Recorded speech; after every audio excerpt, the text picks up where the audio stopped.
14 फरवरी रात को लगभग 12:30 बजे दुबई से एक इंडिया में फ़ोन आता है। दुबई में लगभग 10:30 बज रहे होते हैं। वहाँ का जेलर एक लड़की से पूछता है कि तुम्हारी आखिरी ख्वाहिश क्या है। वो लड़की रोते हुए बताती है कि मेरी आखिरी ख्वाहिश है मैं अपने माँ बाप से बात करूँ। ये लड़की कोई और नहीं शहजादी होती है जो उत्तर प्रदेश की रहने वाली होती है। और इस पे कुछ साल पहले ही इस पे एक आरोप लगा था, एक 4-5 महीने बच्चे का कत्ल करने का। उसके बाद वहाँ का local court, high court, supreme court Dubai का और हर किसी ने इसको मौत की सज़ा सुना दी होती है। जब ये 14 फरवरी को रात को लगभग 12:30 बजे अपने घर पे फ़ोन करती है और अपने माँ बाप से बात करती है, तो उसके माँ बाप पूछते हैं कि कैसी हो बेटा, क्या है? तब वो बताती है कि मेरा पापा टाइम ख़त्म हो गया, और रोते हुए उनसे बात करती है। और उस दिन इंडिया में दुबई से बस एक फ़ोन नहीं आया था, उस दिन 3 फ़ोन आए थे 14 फरवरी को। एक फ़ोन उत्तर प्रदेश में आया था और 2 फ़ोन केरल में आया था। वहाँ के जो 2 लड़के रहते हैं जिनका नाम मोहम्मद निराश होता है और एक का नाम मुरलीधर होता है, उनको भी सजाए मौत की सज़ा मिल गई होती है।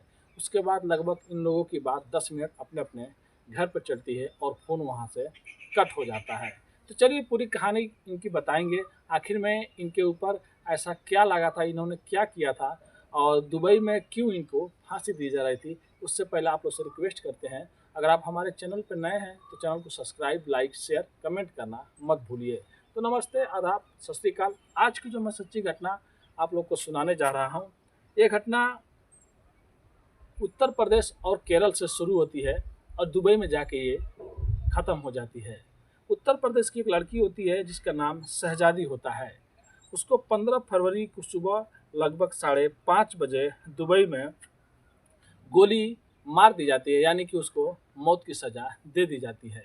2020 से पहले दुबई में एक कानून होता है कि किसी को भी अगर सजाए मौत की सज़ा मिलती थी तो उसको पत्थर मारा जाता था बीच चौराहे पे। लेकिन 2020 के बाद ऐसा रूल ला दिया गया, ऐसा नियम ला दिया गया कि किसी को भी अगर कुछ करना है, उसको सज़ा देना है, तो उसको अब गोली मार की उसको सज़ा दी जाएगी। उसके बाद वहाँ की सरकार ये नियम लागू कर दी और 15 फरवरी सुबह 5:30 बजे शहजादी को गोली मार दी जाती है और 28 फरवरी 2025 को मोहम्मद निराश और मुरलीधर को भी गोली मारकर उनको सज़ा दे दी जाती है। तो अब फायरिंग स्क्वाड जो इन लोगों को गोली मारते हैं उसमें कुल मिलाकर 5 लोग होते हैं, जिनका फायरिंग स्क्वाड जो गोली मारते हैं उन लोगों का एक समूह होता है। उस समूह में लगभग 5 लोग होते हैं और 5 लोगों को हाथ में गन दिया जाता है और वो गन उनको छूने भी नहीं दिया जाता, उनको यानी कि उनको लोड करने को भी नहीं दिया जाता है। वो बंदूक गन नीचे रखा होता है और उनको उठाना है और जिस शख्स को सजाए मौत की सज़ा मिल गई है उनके सीने पे यानी कि दिल पे गोली मारा जाता है।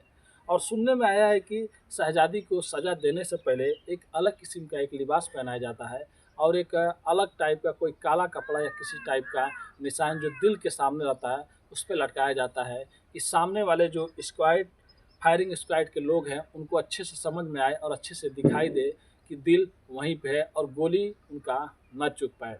उसके बाद जो 5 लोग होते हैं वो 5 लोग उस पर गोली चलाते हैं।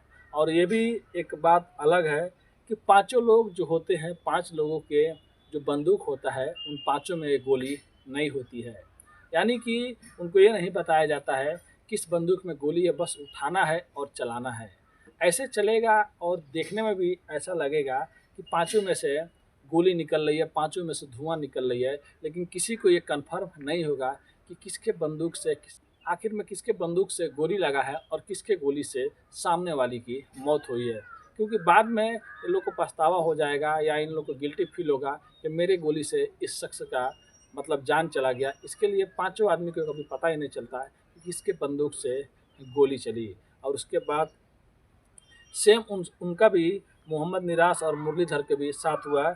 फायरिंग स्क्वाड के लोग वहाँ भी जाते हैं और सेम ऐसा ही कपड़ा उन लोग को भी पहनाया जाता है और उन लोग को भी गोली मार दिया जाता है। और कुछ दिनों पहले ही पार्लियामेंट में भी एक सवाल पूछा गया था, कितने लोग हैं जिनको विदेशों में सजाए मौत की सज़ा दी गई है या उनको दे दी गई है। तो उसमें पार्लियामेंट में सीधे सीधे सवाल पर जवाब बोलते हुए दूसरे देश की मौत की सज़ा दी गई है, जिसमें इंडियन लगभग कुल मिलाकर 98 लोग हैं, यानी कि 58 लोग हैं जिनकी मौत की सज़ा दी गई है। और अभी जो जेल में बंद है, जो मौत की सज़ा अभी जिनको होने वाली है। और 26 वो लोग हैं जिनको बस दुबई और सऊदी अरब में सज़ाए मौत की सज़ा मिली है, जिनकी मौत की सज़ा मिली है या सज़ा वो लोग काट रहे हैं। अब एक खबर कुछ दिनों बाद जब शहजादी के पिता को मिलता है, यानी कि शहजादी के पिता को ये भी नहीं मालूम कि 15 फरवरी की सुबह शहजादी इस दुनिया में नहीं है, और जो मुरलीधर और मोहम्मद निराश है उनको भी नहीं पता है। लेकिन ये सब होने के बाद 13 दिन बाद लगभग 28 या 3 तारीख या 5 तारीख को दिल्ली हाई कोर्ट में वहाँ के जो विदेश मंत्रालय, जो एम्बेसी है इंडिया के दुबई में, वो लोग बताते हैं कि शहजादी इस दुनिया में नहीं है, और 15 फरवरी सुबह 5:30 बजे उसको सजाए मौत की सज़ा दे दी गई है। और जिसमें से मुरलीधर थे जिसका 28 फरवरी और मोहम्मद निराज को भी दे दिया गया है। अब जो मुरलीधर होता है उसके घर वाले, जो वहाँ के चीफ मिनिस्टर है, जो मौजूदा चीफ मिनिस्टर है, जो पहले के चीफ मिनिस्टर हैं, जो भी मतलब मंत्री हैं, सबसे वो लोग अपील किए रहते हैं, गुजारिश किए रहते हैं छुड़ाने के लिए, लेकिन कोई भी उनका साथ नहीं देता है। इधर जो शहजादी के पिता होते हैं तो दिल्ली हाई कोर्ट में एक याचिका दायर किए रहते हैं और सरकार से गुहार लगाए रहते हैं कि उनकी लड़की की जान, शहजादी की जान बचाया जाए और उसको बतौर इंडिया लाया जाए। अब जब ये दिल्ली में बात आता है और दिल्ली के जो हाई कोर्ट होते हैं जब शहजादी के माता पिता को ये सब बात बताते हैं, तब शहजादी के माता पिता और उनके वकील एक सवाल उठा दिए हैं और दिल्ली हाई कोर्ट से सरकार से ये सवाल का जवाब जानना चाहती है कि अगर शहजादी को 15 फरवरी 5:30 बजे उनको सज़ा दे दी गई तो क्या ये बात एम्बेसी को पता नहीं थी? एम्बेसी इतनी देर से क्यों आप मतलब हम लोग को बताई? वो जानकारी तो हम लोग को भी दे सकती थी, वो दिल्ली हाई कोर्ट में इतनी लेट से क्यों बताई? क्या कभी भी ये लोग लीगल तरीके से मेरी बेटी को बचाना चाहते थे? क्या उनके पास गए, या जो भी ये लोग चीज़ मतलब बता रहे हैं कि हम लोग शहजादी से, जो अपने एम्बेसी का जो दुबई में जो काउंसलर है, वो काउंसलर ये दिल्ली हाई कोर्ट को बताया कि मैं 3 बार शहजादी से मिलने गया और मिलने के बाद मैं उसका हाल जाना, उससे पूछा, और मैं जो नवंबर में जो दुबई में जो आता है नेशनल डे, जिसमें माफ़ीनामा होती है, मतलब जो ऐसे कैदी हैं जिनको सजाए मौत की सज़ा या लंबी जिनको उम्र कैद की सज़ा हो गई है, उनको माफ़ कर दिया जाता है, उनको उनके देश भेज दिया जाता है। तो काउंसिल बताता है कि मैं मस्टरी पिटीशन दाखिल भी किया था, लेकिन शहजादी का मस्टरी पिटीशन जो दाखिल किया था वो खारिज हो गया। अब शहजादी के माता पिता दिल्ली हाई कोर्ट सरकार से जानना चाहते हैं, अगर मस्टरी पिटीशन खारिज हो गया तो क्या वो पेपर है, वो पेपर है तो हम लोग को दिखाइए, वो चीज़ है तो हम लोग को सबूत दीजिए। क्योंकि जब वो सरकार के पास गया होगा, दुबई सरकार के पास, तो लोग खारिज किए होंगे, मतलब उसको पेपर को नहीं देखे होंगे, या देखने के बाद बोले होंगे ये नामंजूर है, तो कुछ तो साइन किया होगा, तो पेपर लाइए। क्या ये जो काउंसिल बता रहे हैं कि हम लोग वकील को भी मिले थे, जो वहाँ के लोकल हैं, उनसे भी बात कर रहे थे कि जैसे भी होगा शहजादी को बचाएंगे। तो अब ये सब सवाल शहजादी के माता पिता और उनके वकील सरकार से कर रहे हैं। क्या सच में अगर ऐसा हुआ है तो सबूत दीजिए, हमारी बेटी को बचाने के लिए क्या वहाँ पे वकील किए गए थे? क्या जो भी आदमी कोर्ट में जाता था या हमारी शहजादी से मिलने गया, क्या वो लोग बात किए? क्या वहाँ की सरकार से वो लोग बात किए छुड़ाने के लिए? अगर शायद सब मीडिया में अगर एक ही बार ये चलाया गया रहता, जैसे कि अगर कोई बात होता है तो अगर कुछ मीडिया में चलता है और कुछ मीडिया में नहीं चलता है, जैसे कि ट्विटर पे बहुत बार हैशटैग लगाया जाता है, ये चीज़ नहीं करना है, वो चीज़ नहीं करना है। तो हमारे मोदी जी और योगी जी ऐसे हैं कि नामुमकिन चीज़ को भी मुमकिन में कर देते हैं। तो शायद अगर कुछ टाइम पहले अगर सब मीडिया मिलजुल कर इस न्यूज़ को, इस मुद्दे को उठाया होता, तो नहीं फांसी हुई रहती, कुछ और में तबलीत हो गया होता। लेकिन हमारे जो मुरलीधर, मोहम्मद निराज और ख़ासकर जो शहजादी है उत्तर प्रदेश की बेटी, ये शायद इंडिया आ गई होती।